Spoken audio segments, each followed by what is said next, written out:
Good morning mga kagala. So medyo ma-traffic ngayon dito sa may arko ng Malolos guys, yung approaching to Tabang Exit. So mayroon kasing dump truck dito na sumalpok mismo sa arko ng Malolos guys.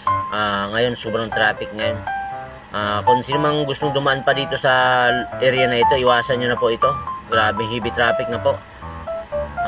Grabing traffic, tukod na. Hanggang galing na po ng Robinson ng Malolos hanggang dito guys, tukod na. Kasi napaka-traffic dahil sa pagsalpok ng dump truck.